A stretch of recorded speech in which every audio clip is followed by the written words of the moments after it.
Luoyi dan Clean.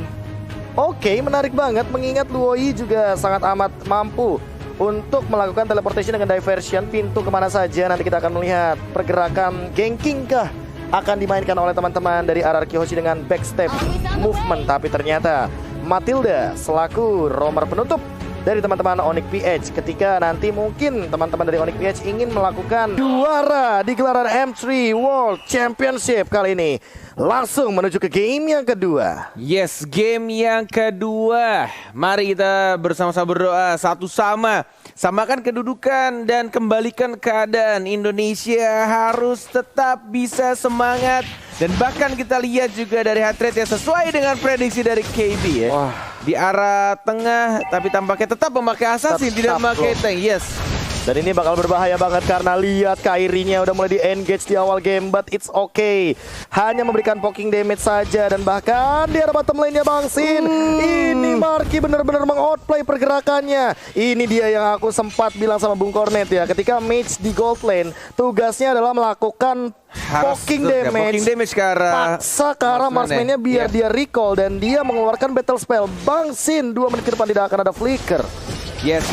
Dan kita lihat juga ini benar-benar di semua lane di sampingnya atau di side-nya. Asli. Benar-benar diberikan pressure antara di gold lane dan juga di XP lane-nya, di kedua lane dan bahkan Finn-nya. Hati-hati, cukup terharas di sana. Mungkin damage-nya cukup besar juga. Puncture kedua, ketiga, dapatkan keempatnya Kairi. Hati-hati Finn, masih dapat Blazer Burst Blood yang didapatkan oleh seorang Kairi. Keempat pedang yang bahkan diamankan begitu saja. Tidak ada retribution dan bahkan langsung ditikar begitu saja oleh seorang cowoknya. Oh my god. Super dive dilakukan oleh Onyx PH dan bahkan mungkin RRQ Hoshi belum siap untuk menerima serangan tersebut. Dan kali ini 2-0 bahkan early aggression yang tadi udah sempat dibilang sama Goni terjadi bahkan di bawah menit yang ketiga. Wow, ini bahaya banget. Bahkan diving komposisinya langsung langsung dieksekusin oleh teman-teman PH. Lagi dan lagi RRQ udah behind di early, mereka harus lebih berhati-hati nih. Aduh, ini 3 menit ke depan. Yes, ini jadi mengingatkan game yang pertama yang dilakukan oleh Hatred. Ini cownya benar-benar flicker Jet Kundo ke arah Albert 2 game berturut-turut. Dan itu mengganggu banget untuk dapetin point kill. Bahkan tadi barusan tidak ada flicker Dwarf Dragon-nya. Masih ada flicker untuk menyelamatkan diri dari seorang Clay ketika ada jeda waktu untuk melakukan Dwarf Dragon. Tapi kita lihat di sini sudah menuju ke arah turtle. Belum ada yang nge-start dan tampaknya ini Kairi si smart play yang dilakukan tuh benar-benar kayak sabar banget nungguin dan bahkan dia diam-diam pengen dapetin satu orange buff. Yes, dan dia pegang retribution kali ini. Albert harusnya sudah mulai menyadari bahwa dari orange buff-nya menghilang. Puncture mungkin akan ada satu pergerakan tapi ternyata langsung di retribution dengan cepatnya. Albert bakal dikejar Hatred tapi kali ini hanya mengamankan untuk Cyclone Eye dan retribution dari Albert juga sudah digunakan. Jadi tidak ada yang punya retribution. Turtle mungkin akan di-kiting saja.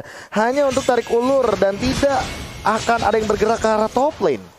Wow, ini benar-benar kedua assassin dari anak-anak kita juga Onyx PH mencari space yang harus dia lakukan. Dan bahkan tadi Kairi benar-benar berani banget walaupun agak beresiko dan berhasil untuk dapetin satu orange buff milik Albert. Dan bahkan ditarik begitu saja. Mencoba untuk di start dari tim RRQ sudah ready untuk kedua retribution-nya.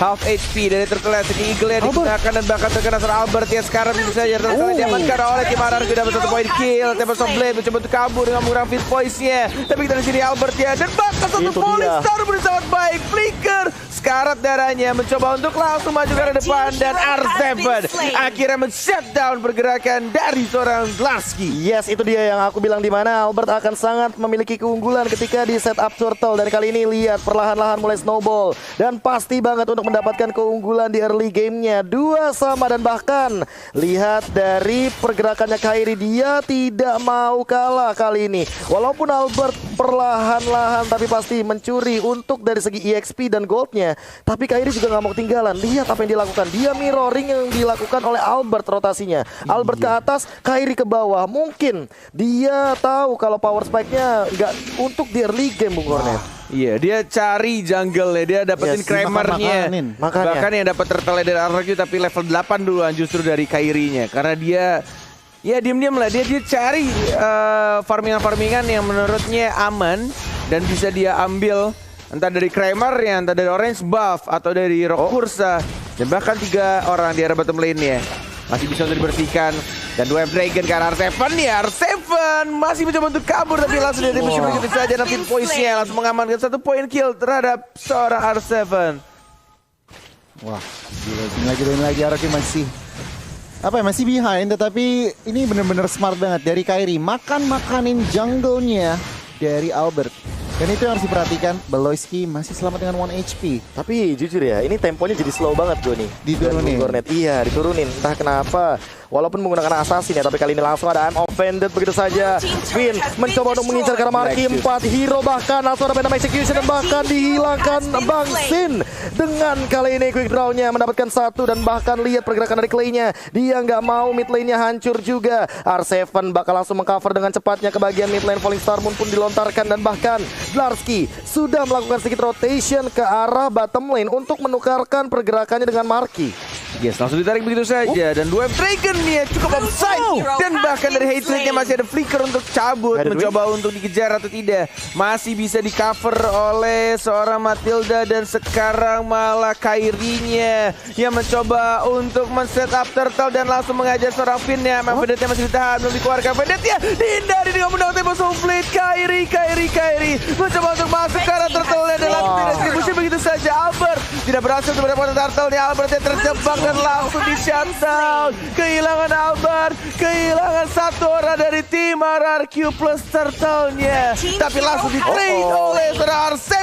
1 poin kill, mencoba untuk dapetin 2 poin kill. Bahkan R7 dapetin 2 poin kill. Flicker ke arah belakang, tidak boleh bernafsu dan langsung recall ke base-nya. Ini dia, Clay bahkan langsung mengcover dengan cepatnya agar R7 mampu untuk pulang ke rumah. Udah ada dominance ice juga sebagai salah satu deny untuk regen HP dari Blarsky. Wow, R7 di sini mengembalikan, mencari kompensasi sedikit demi sedikit, tetapi positioning Clay, seorang Deden harus berhati-hati. Kalau dia tidak berhati-hati, akan dimakanin oleh Cho, Matilda dan juga Ling. Dan untuk saat ini gold cuman dari Onyx PH 1000. Tetapi RRQ harus lebih milih-milih team fight juga sih masih. Lebih milih-milih team fight. Kali ini Falling Star Moon digunakan, bahkan ada flicker juga dari Beloyski. Finn-nya apakah dia bakal mengincar ke arah depan, tapi kali ini lihat Marky, dia hanya ngereset dari 1 Black Shield saja. Blarsky juga dipaksa untuk mundur dan Albert kali ini mendapatkan 1 buff. Yes, itu dia power spike dari Kairi yang kali ini Hatred ternyata yang malah melakukan split push, memanfaatkan di mana posisi dari teman-teman RRQ Hoshi yang lebih dominan ke arah bottom lane karena purple buff dari Kairi sudah hilang. Yes, tidak ada purple buff dari Albert pun juga sudah mulai muncul. Walaupun berbeda 2K untuk goldnya, 25 detik lagi untuk turtle akan muncul. Ini turtle yang ketiga dan bahkan kita lihat juga pergerakan di arah mid lane Black Shoes yang digunakan dan Black Shoes-nya tidak ada lagi. Langsung di shutdown begitu saja oleh anak-anak RRQ Hoshi. Mencoba untuk dapetin mid turret-nya kah? Karena sudah mulai dibersihkan atau menuju ke arah turtle dalam 5 detik lagi, tapi Hatred-nya masih sabar menunggu di rerumputan. Tidak ada yang lewat begitu saja dan kali ini apakah Bang Sin bakal dikejar begitu saja. Flicker sudah digunakan, langsung Wave Dragon dan bahkan Clay tidak mendapatkan ke arah Hatred. Bahkan di-cover dengan cepatnya. Bang Sin still alive dan Albert akan fokus ke arah objektifnya, walaupun kita bisa melihat di sini dari Onyx PS juga masih mencari kompensasi dengan melakukan split push Kairi. Oh my god, R7 Falling Star Moon kayaknya nggak bakal bisa di-follow dengan cepat dan bakal back for safety. Albert pun udah punya Endless Battle sebagai salah satu item bonusnya ketika tadi turtle sudah diamankan. Yes, ini benar-benar yang harus kita respect ya dari tim lawan, dari tim Onyx PH ketika Kairi sadar untuk turtle-nya sudah mulai dikuasain sama anak-anak RRQ. Dari kemungkinan yang bisa diambil adalah split push, dia langsung lompat Fitch push ke arah bawah Dengan split push walaupun belum mendapatkan pikirannya. Darski-nya ditarik, tidak dipersilahkan untuk menggunakan flicker, consecration dan lain-lainnya. Langsung di-commit untuk dapetin satu Ranus di arah tengah KB. Yes, dan ini bakal jadi bagus banget karena 8-5 bahkan kali ini sudah mulai dikejar dari segi gold leadingnya. Yes. Goni apakah kali ini harus terus-terusan melakukan pick off dari RRQ Hoshi? Wow, ini kalau ngelihat dari segi tempo permainannya mereka harus ngontrol lane-nya sih, lebih ke arah kontrol lane-nya dulu karena tiba-tiba flickernya bagus banget dari Marky yang harus dilumbangkan, tapi di sisi lain lihat Kairinya dia juga udah mulai kelihatan dan muncul lagi kali ini satu turret untuk RRQ Hoshi. Ini kalau ngelihat ya, Chow-nya udah ngumpulin BOD dengan High and Dry, Clay dan juga Sin. Ini bisa langsung di solo kill. Positioningnya lagi harus diperhatikan. Oke, Baloyski apakah bakal terculik lagi? Ternyata nggak dikasih untuk satu pergerakannya, tapi Flicker masih bisa digunakan Bang Sin. Play yang luar biasa. Circling Eagle tapi masih ada Bang Sin damage yang hanya baik saja. Bang Sin is back ya guys ya. Tapi kali ini Kairi 1v1 situation melawan R7. Dia membutuhkan si Helbert karena kali ini R7 sangat amat kuat dengan Frostmourne Shield-nya. Kelas banget flicker ke depan, and then dia skill 2 untuk menangkap pergerakan dari seorang Maltida. Ini dia replay yang dilakukan oleh Bang Sin. Sabar menunggu, set flicker lompat kena stun, and then langsung dipaksakan Circling Eagle dan dapetin poin kill ya Bang Sin. Wow. Oke, tapi kali ini lihat langsung ada pergerakan nama Offender dan bahkan Tempest of Blade dipaksa. Finnya dalam ancaman, tapi langsung di follow up dengan cepat. Ditumbangkan Finnya, Marky mendapatkan 1-2 flicker ke arah belakang, tapi Clay-nya masih bisa survive. Albert mencoba untuk mengincar ke arah Dlarski, tapi lihat Regen SP-nya dan bahkan ada dispersion rotation. Langsung ada Circling Eagle ke arah belakang. Bang Sin masih bisa survive dan bahkan masih back for safety. Di cover oleh Bang Clay, dan kali ini tidak ada korban jiwa tambahan, hanya Bang Pipin saja yang tumbang. Wow. Oke, kalau kita ngintip item, Dominance Ice sudah dipegang oleh Vin dan juga R7. Bahkan nggak cukup dari itu, NOD juga diremankan Clay. Jadi benar-benar Dlarski-nya dipaksa untuk berhati-hati. Sementara Marky dengan Genius One ya, RRQ harus menjaga nggak bisa ngasal nabrak. Nggak bisa asal nabrak untuk sekarang. Dlar harus benar-benar dia respect terhadap Dominance Ice dan bahkan lihat Kairinya udah langsung loncat-loncatan dan perlahan-lahan kali ini harus reset dulu. Apakah bakal ada serangan dadakan dan bahkan ada konsil di arah depan. Baloyski dikejar. Kairi dia benar-benar memaksimalkan makro play-nya, dan R7 dia mencoba untuk memporak-porandakan diri di depan. Dlarski juga dalam ancaman, tapi lihat ada diversion dilakukan kemana? Ke bagian mid lane saja. Yes, ke bagian belakang mereset menarik terlebih dahulu dari anak-anak RRQ. Tidak mau ngebuka untuk Lordnya karena kita lihat juga di arah top lane-nya antara Chow dengan R7 sudah mengeluarkan Falling Star Moon yang kedua dan memaksakan Chow untuk kembali pulang. Sin atau Bang Sin kita lihat di sini sedang mencoba untuk mengharas. Finnya juga bersiap-siap dengan kombonya yang harusnya sudah mulai ada flicker, ada Offended. Dan bahkan ini membuat dari kedua tim sudah mulai menjaga jaraknya. Tidak ada yang mau menyentuh atau fokus atau komit ke arah Lordnya karena mereka lebih memilih untuk mengamankan atau memanage lane-nya. Sama-sama pintar banget dari kedua tim ini untuk memanage lane-nya, tidak mau ke push. Benar-benar mau dirapihin dulu untuk pergerakan minions wave-nya. Baik dari arah tengah, atas maupun bawah. Dan ini formasi 1-3-1-nya sih ngeri banget loh. Nick PH itu seolah bisa melakukan speed push kemanapun mereka mau. Ada Link, ada Chow, jadi apalagi Chow-nya damage. Dan Vin, I'm Offended-nya miss, hampir mendapatkan Karabaloyski. Dan di sisi lain dari Kairinya akan 1v1 situation, level 15 melawan level 13. Lihat R7-nya terpukul mundur, tapi masih punya Frostmourne Shield dan kayaknya bakal lebih memilih untuk kembali. Pecah juga tuh ya? Pecah lama-lama, net beda 2 level soalnya. Pakai apa dia? Mungkin menggunakan pistol.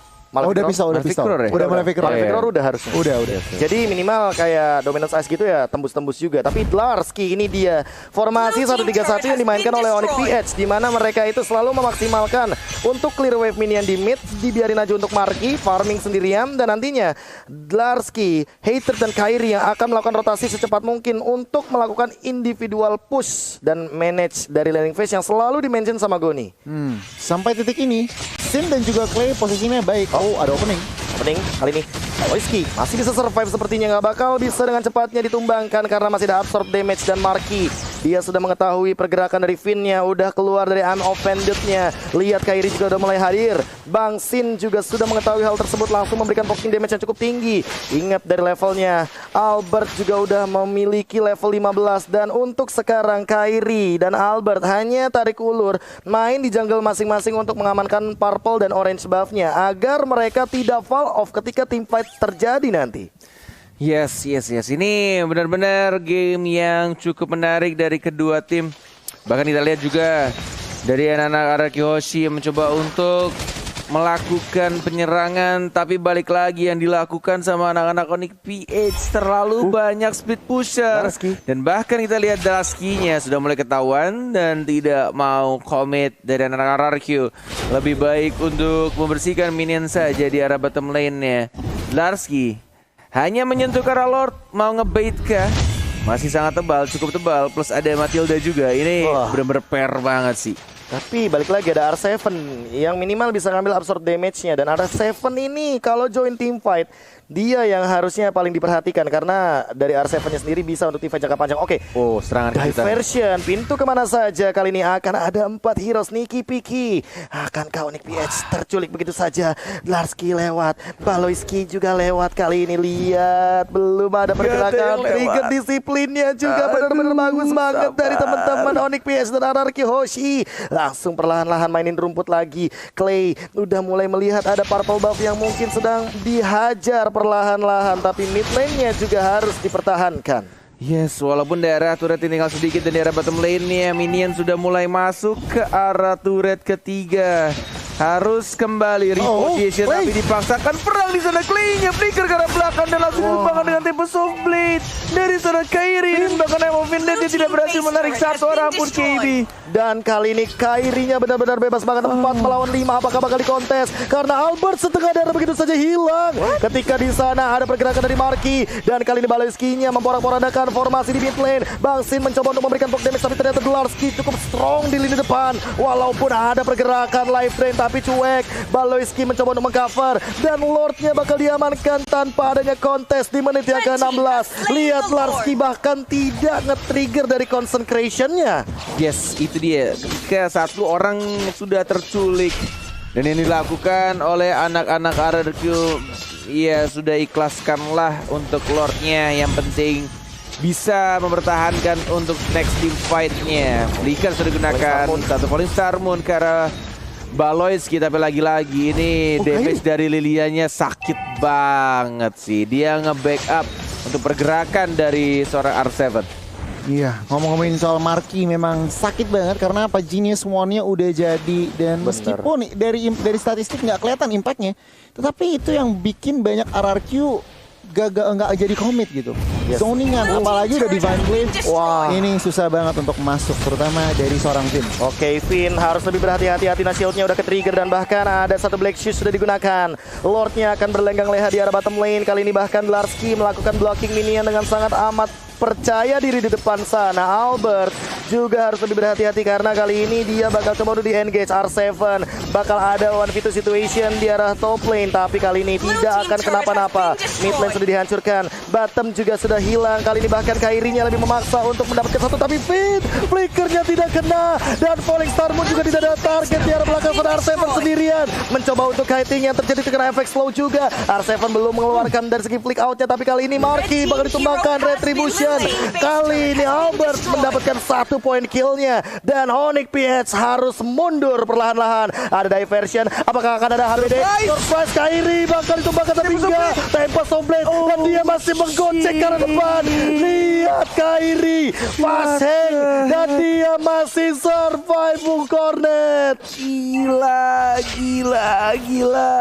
Ketika serangan kejutan pun belum bisa berhasil menumbangkan Kairi, dia langsung Tempest of Blade dapetin pedangnya Vince Voice, kabur ke tembok satu, dan yang lainnya menuju langsung ke arah orange buff.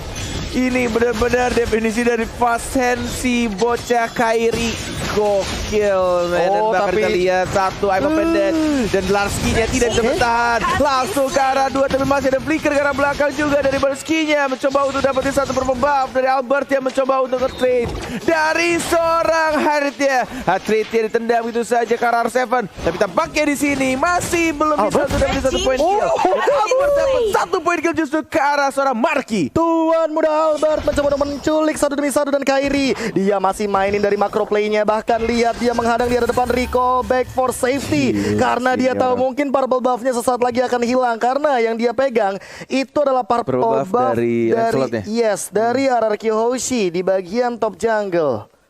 Gila, permainan bus nih. Lihat yang dilakukan. Tidak ada flicker, sudah ada informasi dan langsung diajar begitu saja. Komit ke arah seorang Matildanya.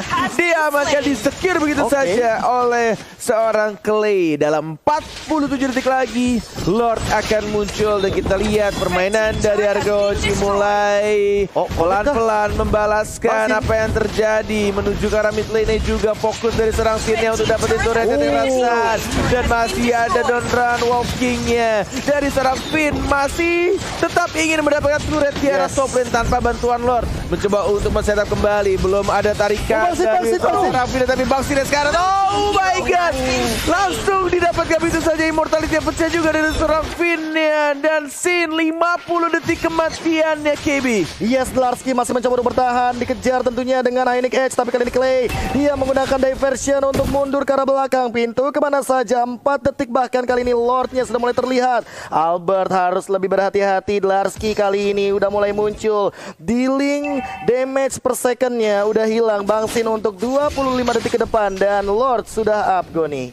Wow, ini harus diperhatikan. Jadi sayang banget baru mau bilang kalau Zen itu positioningnya masih sangat on point. Belum terpick off, tetapi sayangnya akhirnya Onyx PH mendapatkan celah untuk pick off seorang Sin lagi dan lagi. Onyx PH akan mendapatkan Lord 4 versus 5 situation. Oke, Larski sendirian di depan. Apakah bakal nge-trigger dari Clay-nya? Dia nggak mau kalau Clay-nya teleportation. 4 member dari Onyx PH malah fokus ke arah Lord dan tidak akan bisa dikontes kali ini untuk Lord yang kedua. Wow, tidak ada lagi pertahanan turret dari anak-anak RRQ Hoshi. Tapi mereka full member, 5-5-nya sudah kembali hidup. Albert mencoba untuk dapetin satu purple buff-nya yang mungkin akan didapatkan dengan mudah. Lord-nya juga mungkin kita lihat akan muncul sebentar lagi di arah mid lane-nya. Mencoba untuk kali ini kita lihat sang raja dari segala raja RRQ harus mempertahankan Lord yang sudah mulai berjalan di arah tengah. Dan bahkan kita lihat juga dari segi mapnya, anak-anak Onyx PH yang akan melakukan serangan dari 3 arah sekaligus. Dan lagi-lagi what the heck, immortality pecah dan volley summon yang sangat baik timingnya. Tapi kita lihat di sini tanpa sombong sudah digunakan. Albert dia juga fokus ke arah minion dan langsung menumbangkan Kairi-nya. Immortality pecah dan dapat satu poin kill. Dan Marky tapi base saja. Onyx PH berhasil mendapatkan game yang kedua. Tipis banget dan itu Bangsinya tidak tersentuh sama sekali. Lihat bagaimana Albert juga mendapatkan double kill. Tapi ternyata tidak cukup di